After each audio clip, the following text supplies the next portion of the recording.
Hi, everyone, and welcome to this Google Hangout with myself, Sara Isabelle Marie of the Facebook page Worlds of Comfort.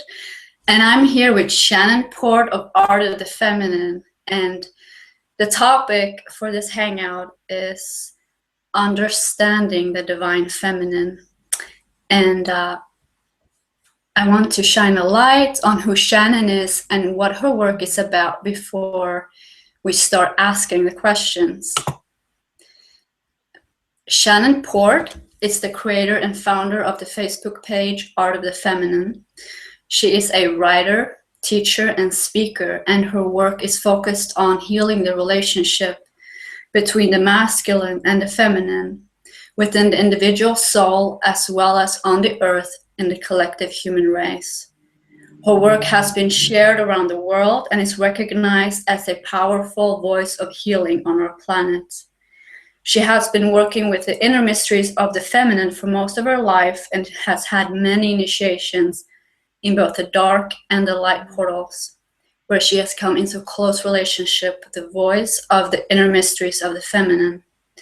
She has become known worldwide through her writing and podcast, which can be found on iTunes and is currently being uploaded on YouTube. On her channel there, it's called Shannon Port, and she speaks to all of the topics around the divine feminine wisdom, and she's focused on the power of our sexuality and the healing of the sexual paradigm in the world, that is also the theme for the Art of the Feminine podcast in 2015, the new human sexual paradigm. Hi, Shannon. Hi, Sara. How are you? I'm great. How are you? I'm wonderful, and it's really good to be here with you. I noticed on my screen your face didn't go big when you started talking, so I hope we get the back and forth, and I hope everyone gets to see you and how beautiful you are. It's really nice to be here with you. On Friday, April 17th, we chose this day because it's such a good, it's a really nice energy today. We're right within about 24 hours of the new moon in Aries, and it's spring, and Friday is a good Venus day. Venus rules the day Friday, and 17 is the archetype of the star in the sacred tarot. So it's a very divine feminine day, and so it's good to be here. So Sara, thank you for that introduction. I thought you were going to give me a short one. That was a long one. It was nice. Thank you so much. And so Sara is just a beautiful, beautiful sacred soul and a very dear friend, and she is an amazing writer, and she's coming to us today from the Facebook page Worlds of Comfort. And so it's an honor to be here with her, to be celebrating such a profound topic. So thank you, and it's exciting. So I'll let you take over. Thank you, Shannon.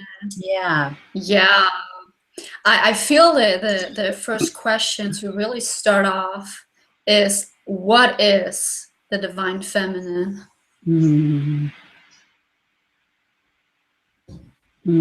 What is the divine feminine?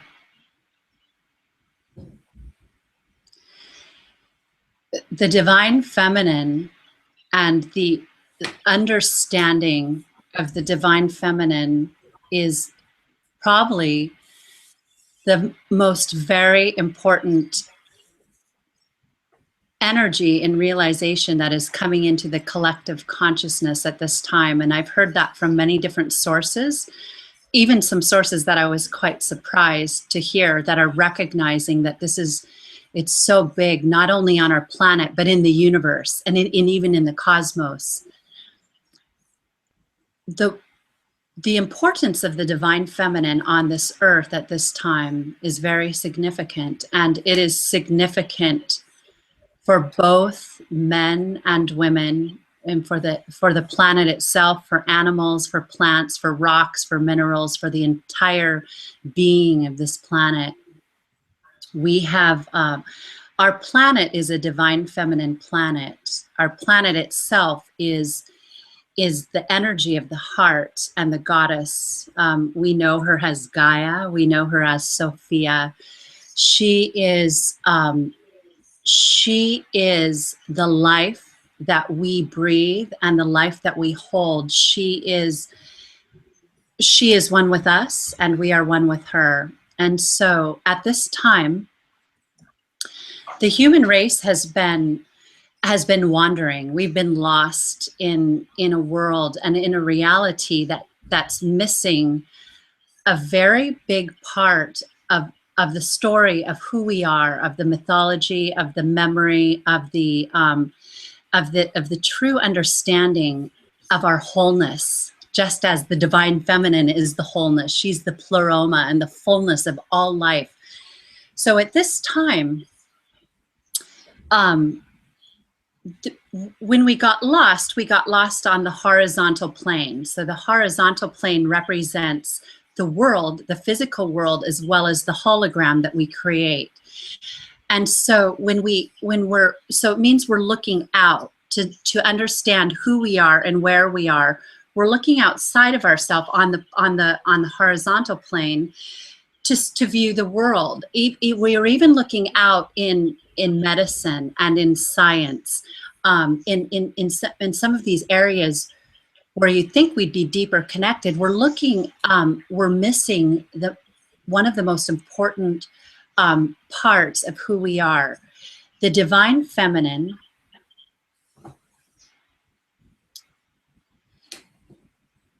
and this is why all of us are meant to embody the divine feminine. It has nothing to do with being a man or a woman, and so it should create no conflict between men and women. The divine feminine is the emanation that came out of source to create all of life. And within her is the power of our spirit and the power to understand the fullness of our being beyond just looking out.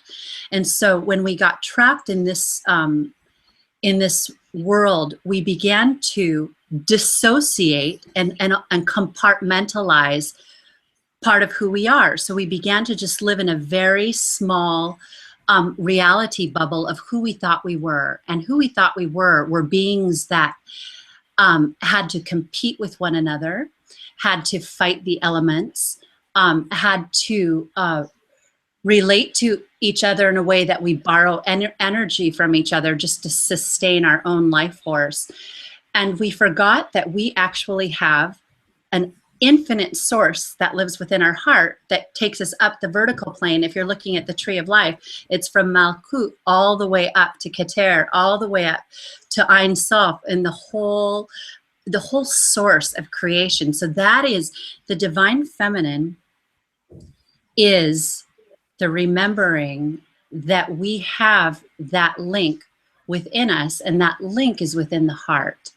And so I'm just going to see what else where we're meant to go, because like you said, it's a really big question. So in order for us to remember the relationship between the man and the woman, and to remember our relationship between humanity and the earth, we have to understand how to connect with the spirit and how to bring the spirit in through our body, so that we begin to dream with Sophia. We begin to dream as the creative imagination and as the Empress in the tarot. And so we've been given some help to do this. And one of the ways we have been given to remember this is through the power of Venus and through the power of the Venusian Mysteries and the power of the heart. We have, and then I'll stop and let you comment and say whatever you would like to. So the divine feminine is also, it's the remembrance of the heart energy, because it was the mind. We created an ego, and our ego only wants to look out. We gave birth to an ego, just like Sophia gave birth to the demiurge. We gave birth to our own counterfeit spirit. And we gave up the real spirit, and we gave birth to a spirit that is counterfeit, an imposter spirit that believes that the world, it believes that it knows everything. It believes that it's very selfish and has to conquer and divide in order to have life. And it believes that it also has has full control over the planet and can do whatever it wants with the planet. So that is the lower, it's the negative ego, and it's also the lower aspect of the mind, the lower aspect of part of the male consciousness. Within all of us is a heart, and within Gaia herself has the heart. In fact, I thought of this today when I was just thinking about what we were going to talk about. And if you take the word earth, and a lot of people probably know this, but if you spell earth out and you write it out, E-A-R-T-H, and you spell heart, they're the very same letters. And I forget what that's called when that happens, and I've studied it. I can't remember the word for that, but it's two words. They have the same vibration. They are the same. Gaia, the goddess, is the heart, and within her is the heart that is the polarity to the divine, to the cosmic heart, to the galactic core in the center, the womb, the mother's, the great mother's, the divine mother's womb. Within Gaia is the other polarity of her heart. And in this skits, it's so beautiful because Gaia, Sophia, we are Gaia. We are Gaia. The human race is Gaia because we are of her. She created us. And we will do the very same thing that she did. When she fell into matter, we won't get into the whole story, but she created us as a way to resolve what had been created, some of the darker energies that have been created as a result of her heart and her mind interacting with a denser reality. So we now are going to do the same thing. We are her story. The story of Sophia is our story because we are going to, resolve how we created the ego and the counterfeit spirit by giving birth to our own being within our body. And it's the divine child. It's the inner child that will be pure innocence, that will awaken our light body and give us back our eternal and infinite power to create like gods and goddesses, to be back to we'll be like Sophia again. And so I know that's a long answer, and I'm going to let you see if there's any part of that you want me to go into. I just kind of let it flow. So now that you were speaking, it was so beautiful. I just thought of you when the divine feminine just starts to merge within you, you start to see life as sacred, yourself and all of life. You know, it's really powerful. I would like to know, I know that with the topic of this hangout being the divine feminine, I know that you're launching a program in May at Art of the Feminine. Would you like to share a little bit about that with our viewers today? Yeah, so today is April 17th. Yeah, on May 1st. Yes, and this is really my work in the divine feminine at this time. But so speaking of those mysteries and the Venusian mysteries of how to remember the power of the heart and remember how to birth through our heart, and it's the process of dreaming and of creating through the creative imagination. We are being guided to go back into the inner sanctum and to become receptive. And so the program that I'm going to be leading, it's a 7-week program starting in May, it's called the Inner Mystery School of Divine Love. And it is the Inner Mystery School of Divine Love. It's the focus of the 7 weeks is the inner mysteries of the goddess. And so the goddess rules the mysteries. The mysteries are her domain. And so we have to go through her. This is the divine feminine wisdom in order to receive. The mysteries with a capital M are the feminine. The reason they're the feminine is because in the polarity that we are at this time, we have to become receptive. So the feminine is, traditionally we think of the feminine as receptive and being able to receive And so just like Kabbalah means to receive. So this is the divine feminine too. And so I'm glad you asked me about this, because this program is going to be about this, but it's going to be about experiencing rather than just knowing in the head. But I want to say one thing before I get more into the program. We have to become the receptacle, the chalice to hold it. So there is no other way to re-establish that length, both to the inner plane and to and up the harmonic scale into the heart of the Great Mother. We have to be receptive. We first have to become balanced in our masculine and feminine poles within our own being. So we have to do our inner work and balance ourselves. But then as we have done that work, we all of a sudden begin to create this, the chalice to hold the light.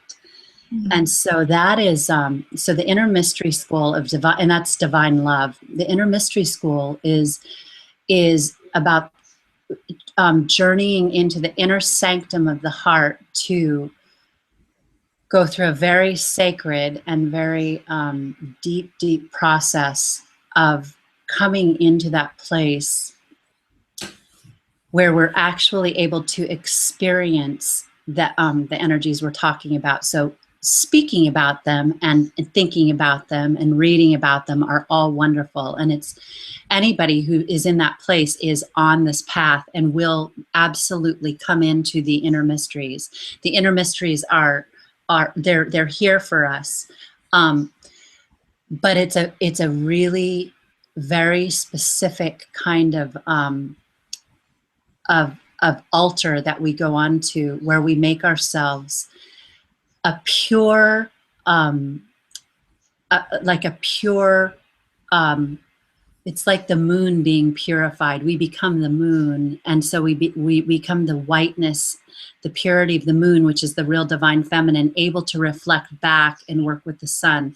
And so so that program is going to be it's going to be so deep. I can't really even talk about it because it's the inner mysteries. They're the mysteries for a reason. You just can't talk about them. Mm-hmm. And so it starts May 1st. If you're interested, please contact me. I think the last day for the sign up is next week, but I will run it again. I will be running it every year, maybe 1 or 2 times.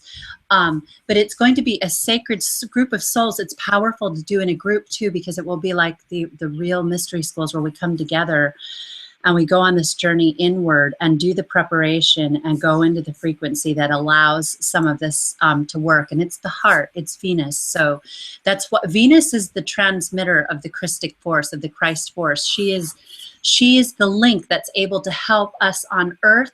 She can hold the, Venus is the divine feminine. I mean, especially in where we are right now, she is the link between the higher world and the lower world. We have to travel through her. In the tarot, it's the Empress. Dalet is the Hebrew letter. It means door.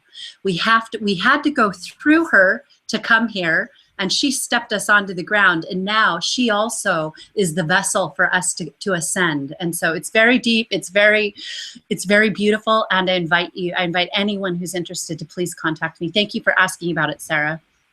Thank you for sharing that. I just thought of the inward journey, because I know that a very important phase in your spiritual journey that many are going through right now. You know, most of us know what the dark night of the soul is. It's a time, you know, you're being dismantled out of relationship, job, career, income. And not just that, it's, you know, you're clearing out fears, but it's not just that. There's this other side to it where the divine feminine really awakens within you. And when she does, how does your relationship to yourself changes, because you're changing, but how does your perception and your relationship to the outer world change? Yeah, she she knows every one of her children, the Divine Mother, in both her heavenly form, and Gaia. Gaia absolutely knows every being that is on this planet. And so Gaia can feel your heart. And so the Divine Mother always wants to be, always is ready to take you into that place when you are ready. And so the moment you start to have, your heart starts to feel and starts to, as you said, begin to see the sacred in life, and you start to yearn for something deeper, a deeper experience. You start to remember that, that there's much more to this experience than what we are seeing now. And I'm sorry, I just realized my battery's about to die, so I have to plug my computer in. I'm so sorry. Oh, no worries. I just realized, so I'm going to I think I'll plug it in right now. I'm just going to do that so that I don't have to, so that I can continue to talk and not, yes. My cord's right there because we moved around a moment. Just a minute. Okay.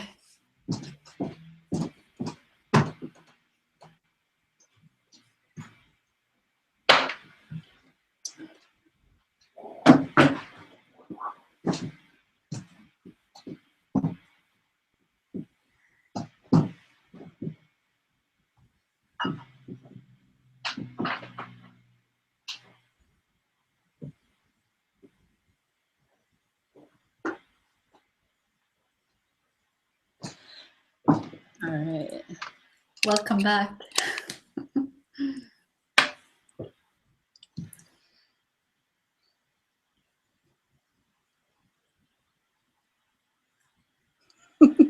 Thank you. A little interference, but not too bad. Not like last time. So as when she knows you're ready, she completely takes you. You've made the space for her to come in and work with you.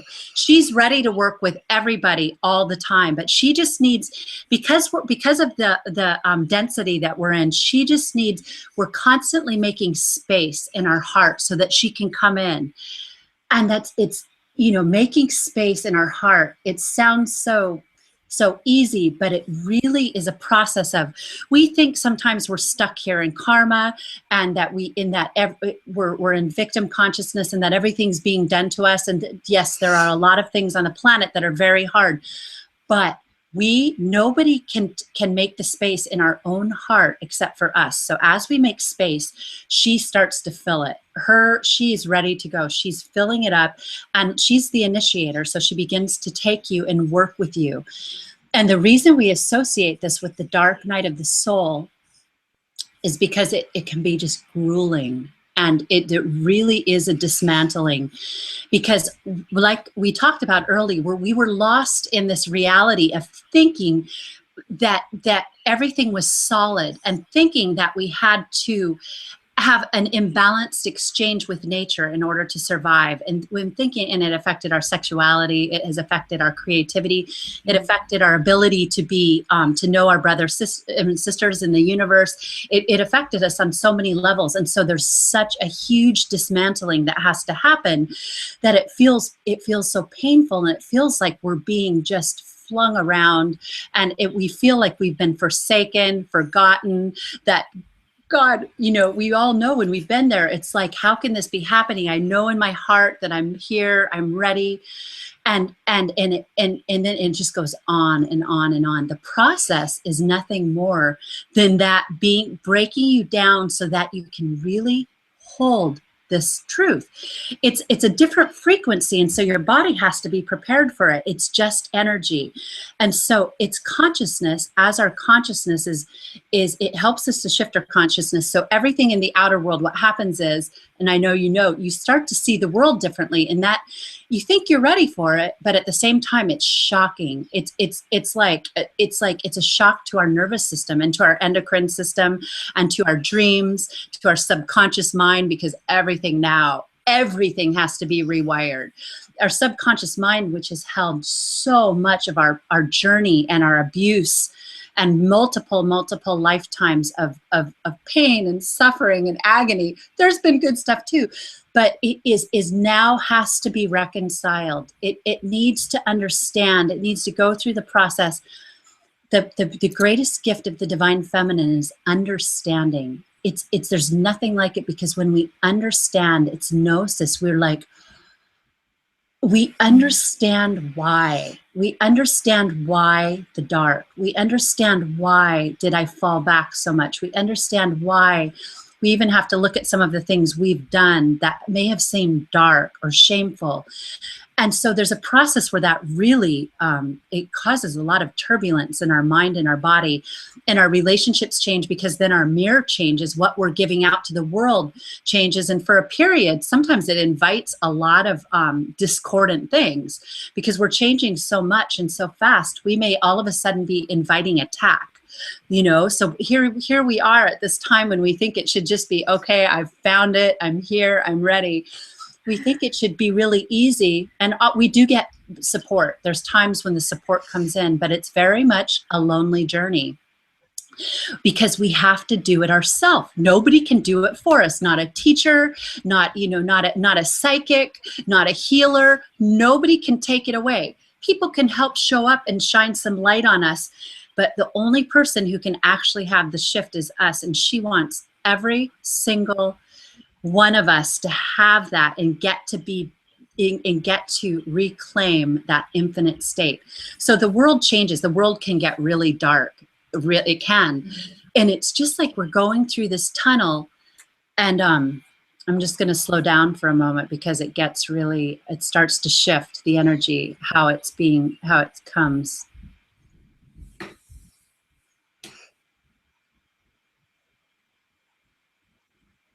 So as we make our way through the process of the dark night, there's many times when we don't think we're going to make it. There's many times when we think we have been abandoned and betrayed and rejected. And so many souls are going through this now.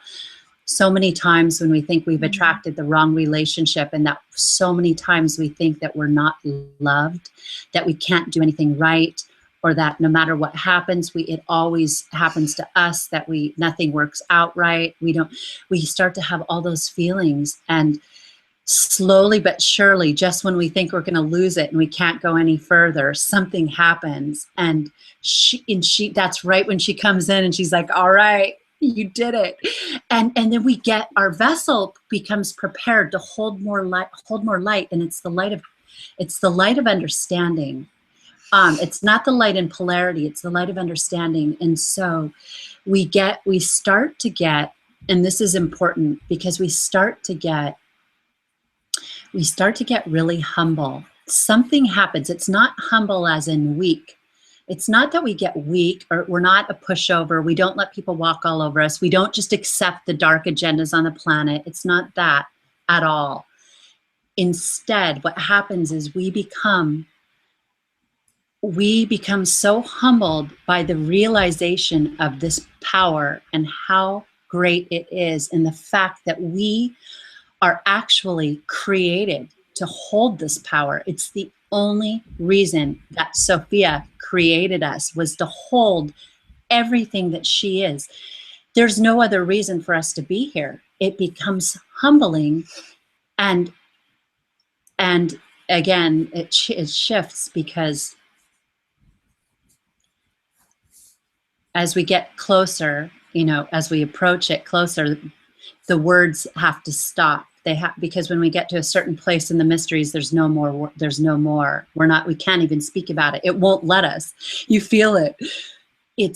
We get quiet. We find what's Binah on the tree of life, the mother that holds the Holy Spirit and the Divine Mother. She is silence, because it's the great, great, unfathomable darkness and silence that we start to go into to receive. And so just to say that the dark night of the soul becomes another kind of dark, and it's the dark that we're seeking. It's the womb, the real womb, where all the real light of the feminine is dark light. It's not the light we think of. It's the light behind the sun. It's the dark light. And so this process will then, and we can speak about this, we'll start to see the world differently. We start to see human beings and just feel compassion, because we all are the same.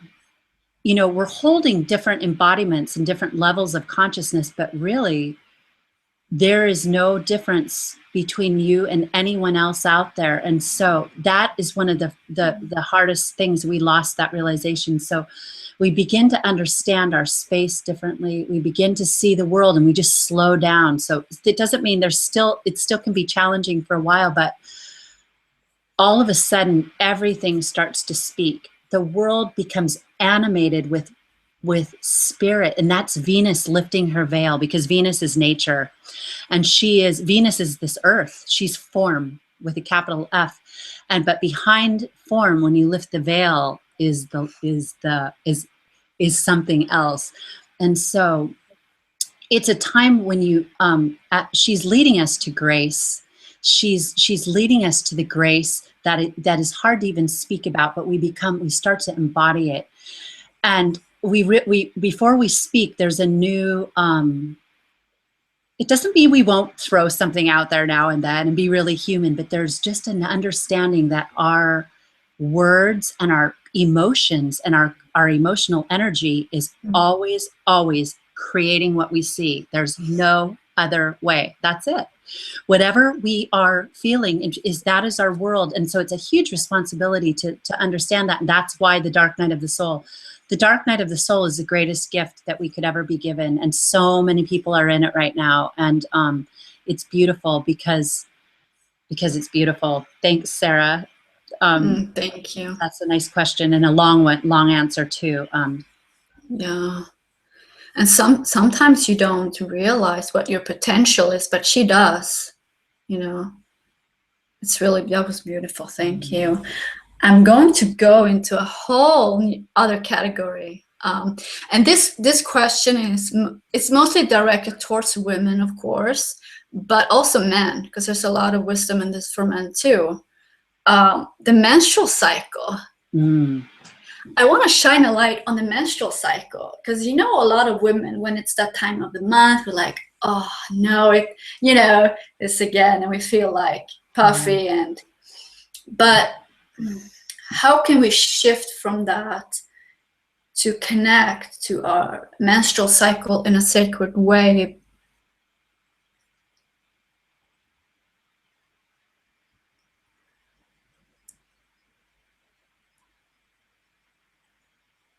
I lost the volume.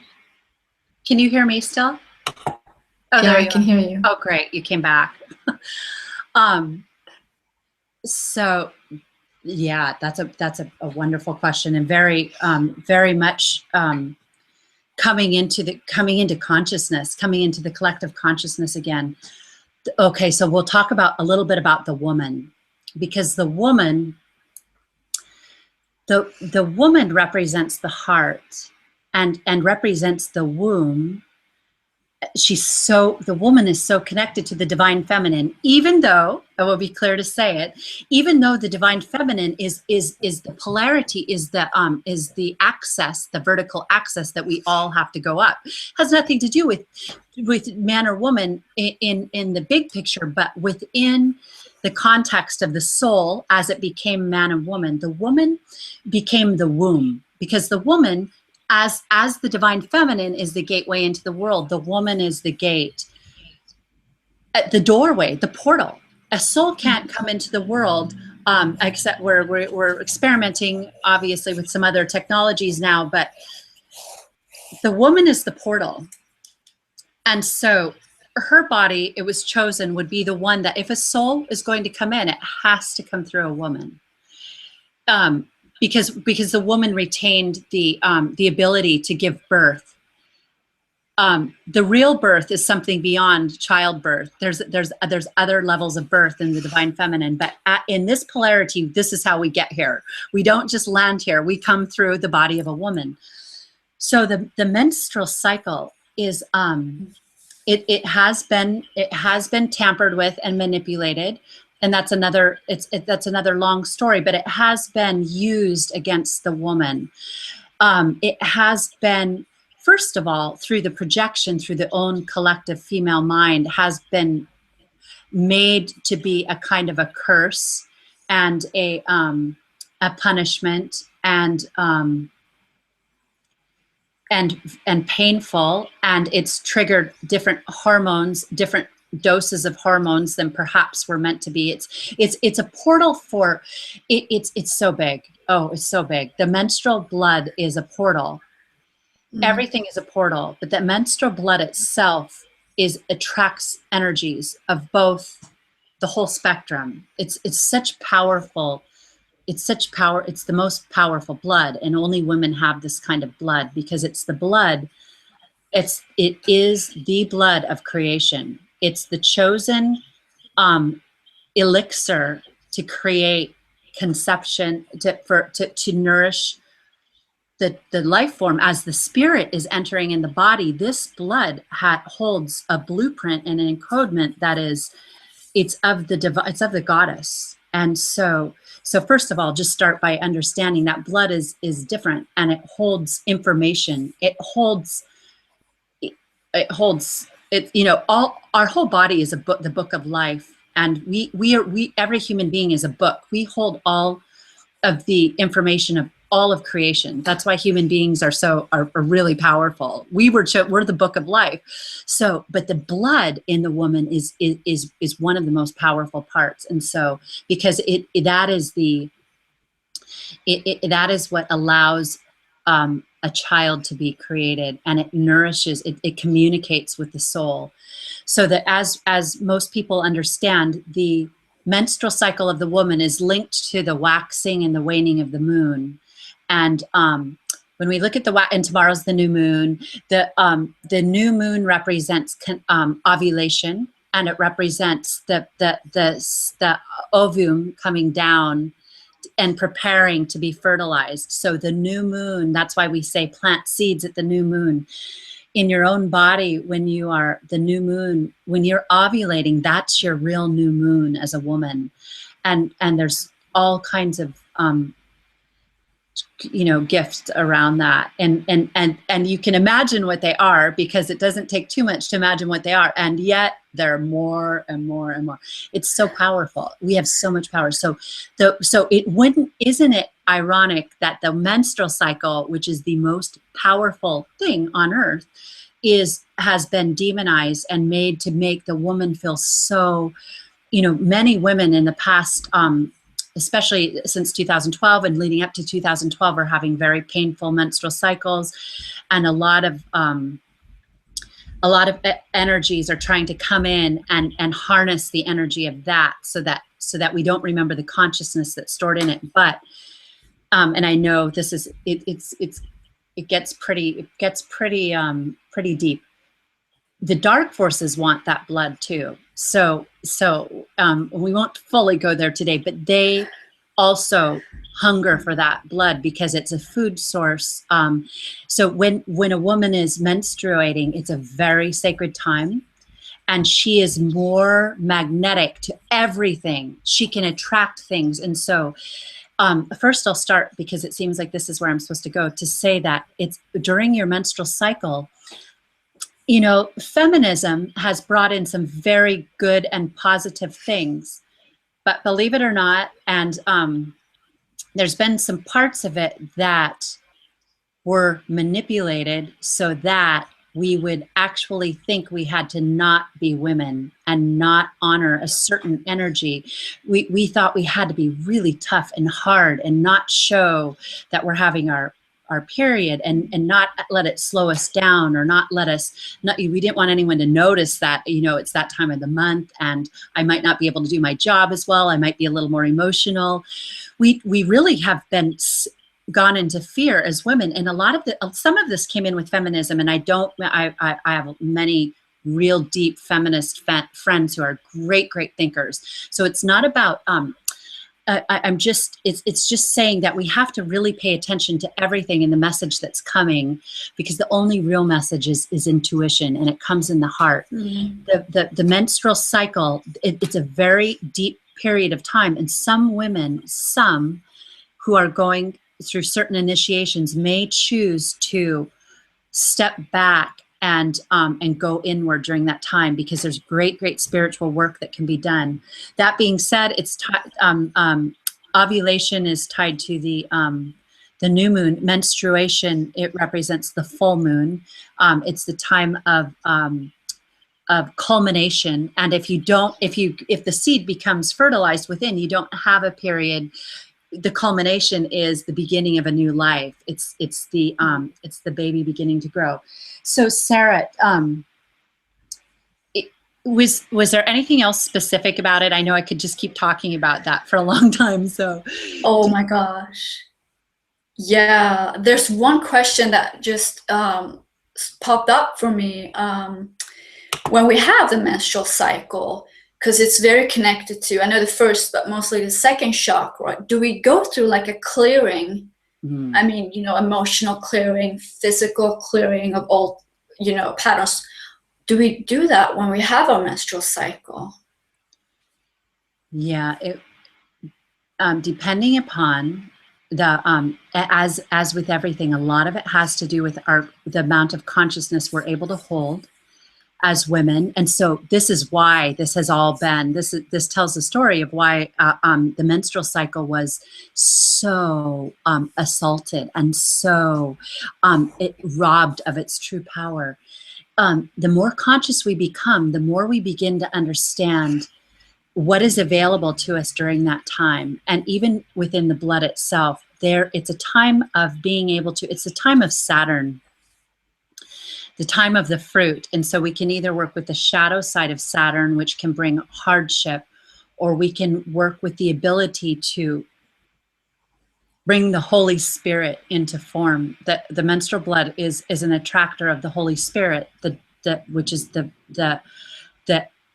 emanation of the breath of the divine feminine. So we can connect with our menstrual blood. And I know I know from personal experience that during these years, there has been pain associated with it and deep releases of hormones that can be overwhelming for the woman, where it's just, you're thinking, how could this be sacred? It's so painful. It's been tampered with. It's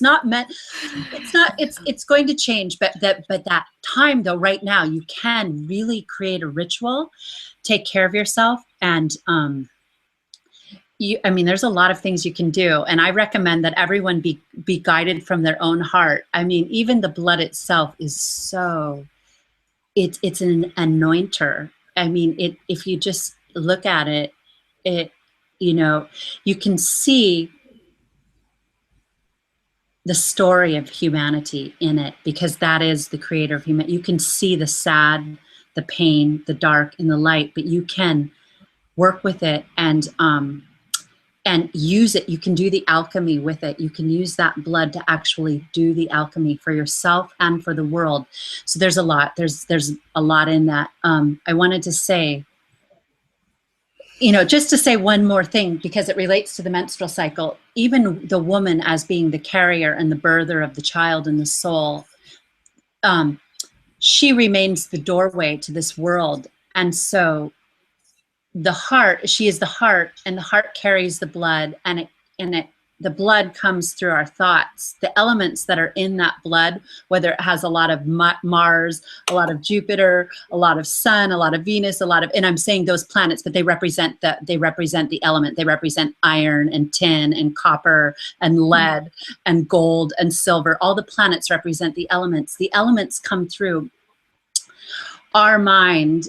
This is the divine feminine wisdom. They come through our mind with our thoughts. Our thoughts call them forth, and then we create our blood. We create the alchemical mixture of our blood. So whatever we think, it's in our blood, and then our blood goes through our heart, and then our heart brings it into that area of our body. So it connects the three worlds. If you think about it, the mind, the heart, and the will, the blood has gone through all of them. And so when the woman is carrying the child, it's no different, especially before conception. She can prepare her blood to receive the fertilized, the zygote. She can prepare to receive the fertilized egg, and she can even invite in what she wants. And then this is this is so powerful. I want to say this. The woman takes on the role of God and goddess, because now that seed is in her, and she has the Holy Spirit overseeing her, but she's now making the child and preparing it to receive the soul. And so understanding how you create that menstrual blood to do that, and understanding what metals and elements you're calling forth in the child will determine the child itself. I mean, it goes deep. And I ask that you meditate with this, and to only receive it if it feels right for you, because it's so much deeper and we can't really go into it all today, but it's profound. It's, you know, if you're a soul and you're in the other world and you want to get here, you have to choose a woman, and then you have to take the seed from the man, but you know you're going to grow inside the woman. So as you know, the mother is a huge part of who we are, because she made us. I mean, we came from her thoughts and her belly and her everything. So it's really beautiful, and so women are changing, because women are going to remember all of this, and we're going to create children differently and in a different rhythm. We're going to understand that it's a co-creative process. It's much more than just having kids. You know, we do it, and we do it beautifully, and it's beautiful, but we're actually meant to have a little more communication with the soul, and with we're supposed to be in a little bit of a conference before it all takes place. be a little bit more, you know, taking part of it consciously. So that's where we're going with that. And menstrual cycle is big. Wow, thank you. So there's something that I would like to ask, something that I've noticed. This is, I know many probably have noticed this, but for me, especially on Facebook, when you mention the divine feminine, some men, not all men, some men, they get really angry, or they want to ridicule. It's like you know, either they get angry or they want to ridicule it. I get the feel like this, you know, maybe feeling threatened, or why is that? And just how powerful is it when a man connects to the divine feminine? Yeah, that's a really important question, and also, and surprisingly, it triggers some women too. It's surprising that want to side, kind of, you know. Yes, I've experienced it as well. So it's not a big deal. We're gonna get through it. It's a little bit okay. So there's such a huge wound. There's such a huge wound that it feels threatening, and it feels because we've all felt so punished and so abandoned and so betrayed. We're all holding on to the story that says, please don't overlook me, don't forget me. I'm afraid if the feminine gets out of balance, the masculine will be taken over by the feminine, and the opposite as well. And there's some very angry women that would like to just do away with the male part of the race. So the wound is there. At most, so the men that are having that are getting ready to actually be initiated, because if they're having that trigger, something inside them knows and knows it's coming. So the ones who just kind of don't care at all, they just don't even know what you're talking about or really care. But the men who are having a trigger, there can be two things happening, and we're talking about men, and it's no offense here, but the male, because the male represents that horizontal plane of looking out into the world, men are just doing what they know. They're doing what they're wired to do. Look out, protect, hunt, gather, build the home, take care of the family, achieve success, do what it takes to conquer this world because they are wired to do so. And it's beautiful. It's powerful to see a man that's really mastered the outer world. It's a beautiful thing. However, so they're wired for that, but they also have their inner feminine. But for men, for the collective man, it was much more easy to kind of block them from that vertical access. The woman can't help it. She always has to be, she can't be, she couldn't birth or be in a feminine embodiment without having that. She just, it's not possible. If you're a woman, you have to have it. So even if you're completely unconscious, the Holy Spirit can still work through you very powerfully. So so there's two different parts to that answer. They're getting ready to be initiated, and they will understand that, and this is where words can be divisive, because obviously in this reality, if you say divine feminine, it seems like it's the opposite of sacred masculine, or it's not really. The truth is the sacred masculine is not really in embodiment on the planet. It means it's at the pole. It can get a little bit confusing. And we'll see if we can bring it in. The divine feminine is the only way back home. So everybody's going to have to recognize the vertical access to spirit, every man and every woman. And the truth is that the man, and this is very hard for some men, because men have been incredibly wounded. So have women. We all have been. But the male wound, and I work with a lot of male clients, it's deep as well. It's the sadness and the fear of having lost the heart and not being able to really show that side. There's a deep, deep sadness, and for some it's just under the surface, and it's sad. So if you can see those men, especially if you have feminine energy, and just allow it. Try not to get too triggered by them, because we've been hurt too. So it's but to just take a deep breath in and say, okay, he's getting ready to have the next level, because the mother knows that the man who's feeling resistance is ready. Now, if there's a very abusive or aggressiveness to that goes beyond, then that man can be used by the dark forces. So meaning the darker energy. So if the man is really a hater, do you know what I mean? If is truly anti and wants to actually strike out and hurt then the danger of that is then the dark forces love to just jump right in. They can use his auric field to go. So in that case, you want to protect yourself and say, I don't participate in this. Thank you.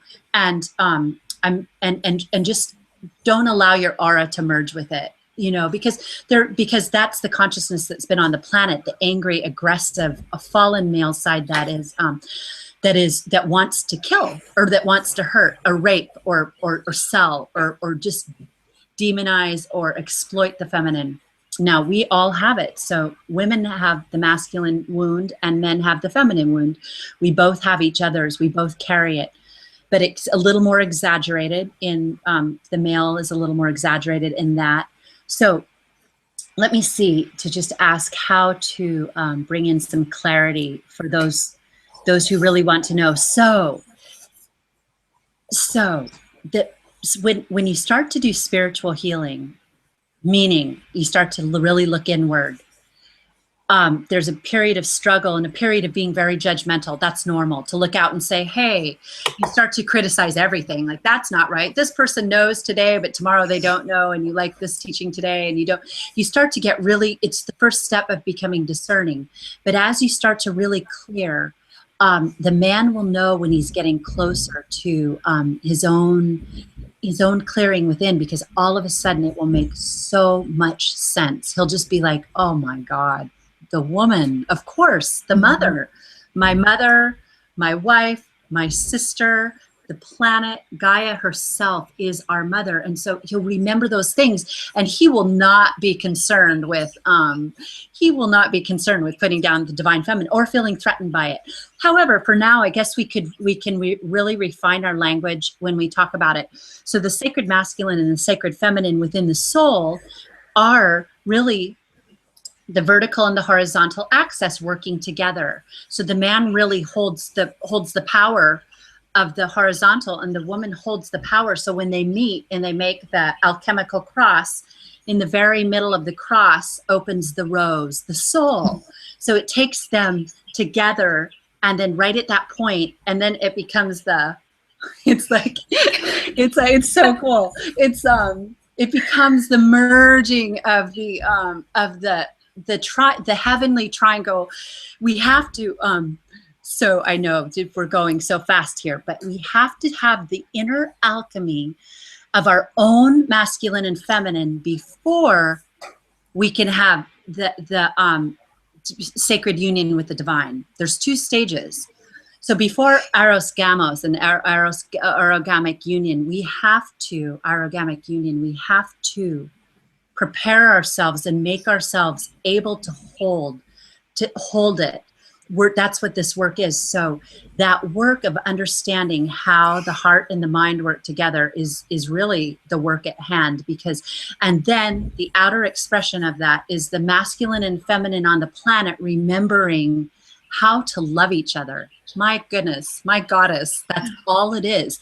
Until we are loving each other and saying, man bows to woman bows to man, let's use our strengths, let's share them, let's create a new world, let's heal the planet, let's stop wars, let's feed the hungry. I mean, come on, we're between the 2 of us, we have so much power. Once we start to get there, we're going to see the mass ascension, because there has to be a little bit more of that. And that's what obviously the darker agendas do not want to happen. They want the divisive split between man and woman.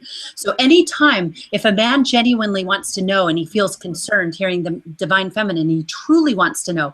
If he truly wants to know, he'll come to the place where he'll say, hey, can you explain this to me? Take the time and explain, because it could really open him on the path. But for now, as you said, Sara, the divine feminine is the sacred, and it's remembering that we got lost in matter, and without spirit, matter is a trap. We're stuck here, and we don't have our powers. We have to work like crazy to pay our rent, to pay food, to heal. But the second we reinstate our real connection, it's all gonna, it's happening now. But yeah, does that cover some of the? I know that's a really big question, and I know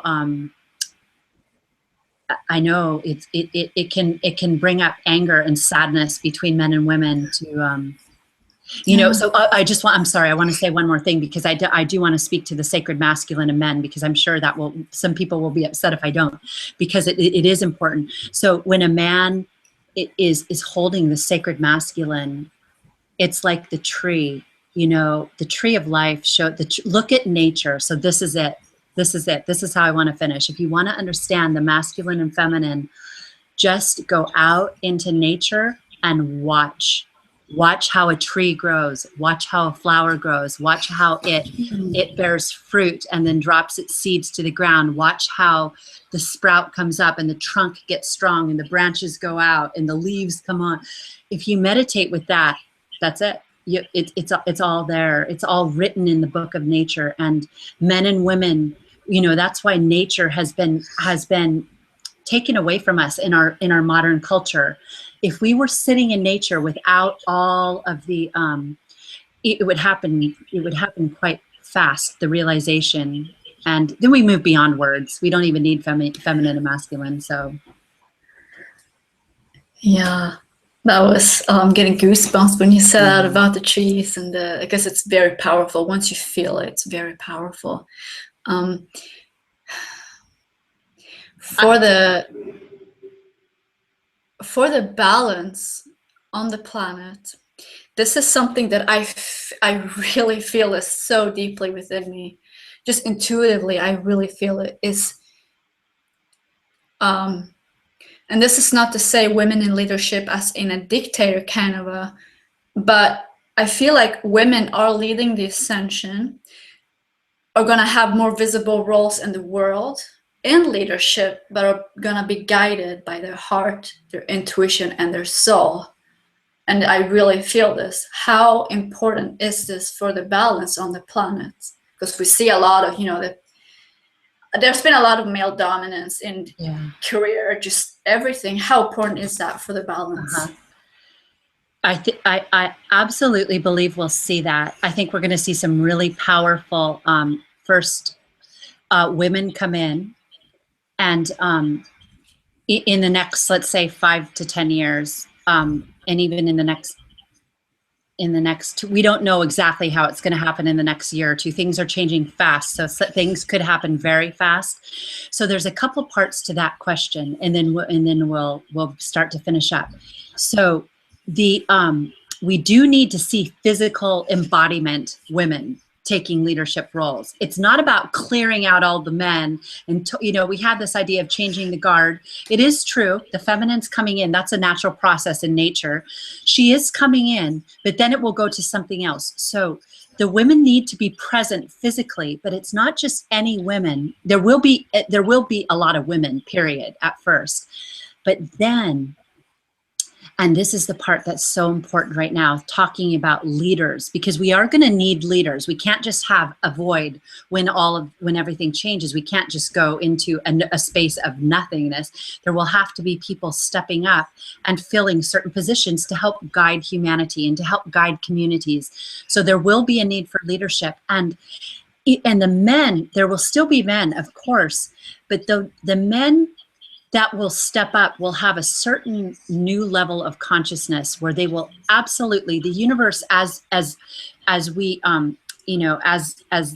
we're changing, it won't allow a man to step into that role unless he has touched into his heart and understands some of the divine laws of balance on the planet. So the men that will stay or continue to come in, it will be a process of moving new energy in and out, will have to have connected with their feminine. And the women ultimately that are coming in, women are naturally connected a little bit more than men. They, in the collective, they're naturally, because women are mothers, it doesn't matter if you've had a child or not, we have a little bit more compassion and understanding. Some might say we have a lot more of life, of human life, and of feeding the hungry. We understand that we don't have a baby and just watch it sit there and cry and leave it in its room. Nobody, unless a woman has completely been wounded, and it's a very rare thing. We understand that we feed the hungry and that we take care of the sick, and that we want balance, and that we want to teach our kids, but we want to teach them in a healthy way. So as women are naturally connected like that, but some women coming in, we're going to see some women come in that will take it even a step higher than that. Will have really become the embodiment of the goddess energy on Earth. And so it's going to be, and they'll be working with their male counterparts. So they'll have counterparts, and many divine couples will come in. I mean, we're going to see partnership, and it isn't only about male-female, but it's about the male principle and the female principle healed and working together. There will be many leaderships that are run by two people who have done the sacred alchemy with each other, and they will be holding a space it's a certain kind of space that they'll hold. But the goddess energy has to enter the planet, and one of the very powerful vehicles for that is the feminine body. And then eventually we're all going to go to a place where not so much more about it'll be, the story will change. We're going to write a new story after that. So yes, look for that, and be patient, because politics right now is a mess. Many people, I'm not even going to say names on this podcast. I don't even want to bring the energy in, but many people who are looking for feminine leadership are not liking what they're seeing. And so ask how you can be part of that change, because you can. Each individual, one person can be part of that change. Once the goddess is working through you, it's there. It's that. And thank you, Sara, so much. I think we're probably getting close. And I wanted to ask you, is there, if there's any last thing you want to say, or, I think that. Do you want to do one more question, or should we finish? Do you have another one? I have one more. Do we have time for one more question? Okay, I'll try to keep it short. Okay. I know. How can women heal from division and jealousy and competition amongst ourselves to really unite as one single force of healing on the earth? I'm so glad you asked this question. I'm so glad you asked this question. And also I want to say, on my screen, it hasn't been going back and forth. So I just want everyone to know this, if it's not happening on the interview. Sara was supposed to be big when she talked and taking up the full screen. And so I hope it's like that when we watch the recording. Because speaking of sharing space and what we're going to talk about, it's so important. What an amazing question to finish with. Women, men too, not to exclude them, but we're going to talk about women for the last few minutes. Ask how you can heal the feminine wound within your own heart. Ask what you need to do, because we were the whole loss of power on this planet came when women became divided and began to compete with each other and fear one another and have jealousy and competition and want to outdo each other and feel be divided, the young and the old, the rich and the poor, the beautiful, as the way our culture sees beautiful, and the unwanted, the more undesirable. These are created. These are, in this world, they're not the true definition of beauty. So I did a call about this. I just want to say that it's called Seeing Beyond the Illusion of Form. It's one of the podcasts, and it's a recent one. So it's all about form. But women, it's deep healing, and every woman knows. I work with women, so I know every woman has had the fear at one time in her life or another of having something she loved taken from her by another woman. We fear the beauty. We celebrate the beauty of other women, but deep down there's a program that we're all going to be born and have our prime and have our fertile years where we look a certain way, and then we're going to go through the aging process, and we've taken on a certain belief about our bodies and form, and it does not serve our relationship with one another, because we compete with each other and we try to outdo each other. In the whole fashion industry and even the motion picture industry and social media are geared towards making you feel in some level not good enough, and like you're always seeing the most beautiful woman in the world. Like there's always a new woman flashing before you. Yes, the feminine is beautiful and we are meant to celebrate it, but it's also the frequency of this is playing to the feminine wound.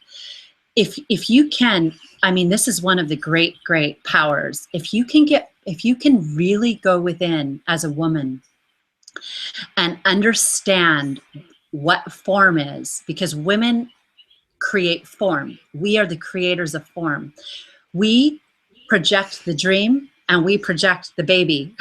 We're creating the world, believe it or not. It's part of our job. It's part of what we do. We're bringing it in through the dreaming process. And so if you can heal your own dreaming process and remember that this is an illusion, we're in the world of the false light. So yes, beauty is beauty, but that beauty will change and die. It is not permanent. So even the most beautiful body that you see is going to go through the process of change, and we have to learn to just to appreciate but not identify with it so strongly that we only feel that we have a certain worth, and then we spend the rest of our lives fighting for it. It's like I'm 30, so now I have to wear wrinkle cream, and then I'm 35 and now I have to work out to make sure, it gets on and on as we get older, and then now I have to buy certain clothes and yes, we want to be beautiful, we want to do all that, but it can't be because of fear.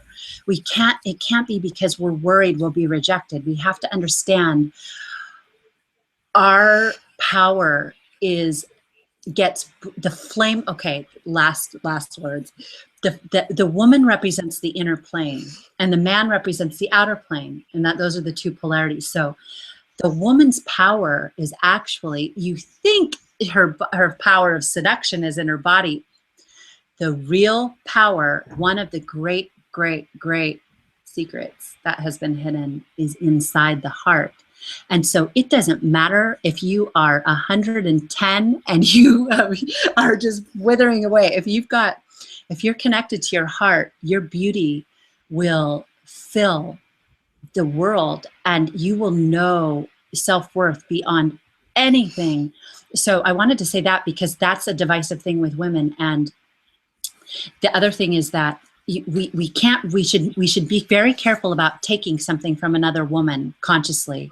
We've learned how to compete and how to use powers of seduction, like, oh, I bet I could have that. You have that. Well, you know, there's so much of that. It's unfortunate, but because if you take from another woman and you think you've won something, you haven't won something. You haven't. And we have to learn certain lessons, but you can never really take or try to crumble something in another woman's life without paying a deep price, both within your heart, your power of your heart, and the collective woman. So it's time for us to realize that every individual woman has her own gift. We each have a very particular note that our soul and our heart is meant to sing, and only we can sing it. Nobody else can do it.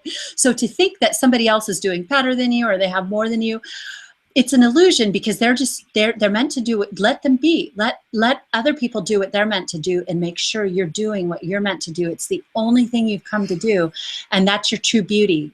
Some people are going to look like fashion models, some are not. Some people are going to be able to sing and dance and be talented in that way, some are not. Some will be writers, some will be great mothers, some will not. We all have different talents, and we have to just honor our talent where we're at and love other women. If you feel judgmental, that's okay, but just step back and say, I forgive myself. I'm feeling judgmental of this woman, and may I release that after I learn the lesson from it and let it go. Try not to judge women, and try not to be fearful of women, and try not to compete. Honor when other women are doing well, honor it, and you'll be so rich in your heart. And that is actually what's happening on earth right now. Women are remembering the sisterhood, and it's even deeper than those words. So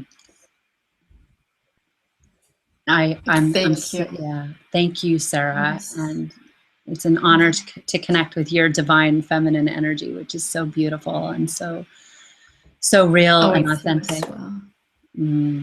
So thank you so much. I'll thank everyone too. Thank you for coming to the Google Hangout, and we'll be having more of these. So feel free to message me on the page on Art of the Feminine if there's any questions, or if you want more information on the Inner Mystery School of Divine Love, which starts on May 1st. And is there anything else you want to say, Sara?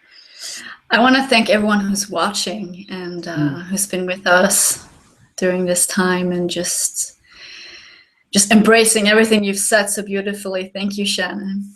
Thank you, and thank you for your deep questions. Thank you so much, Sara. Thank you, everybody. Wishing everybody a really powerful new moon tomorrow, and we will see you soon. Bye. Bye-bye.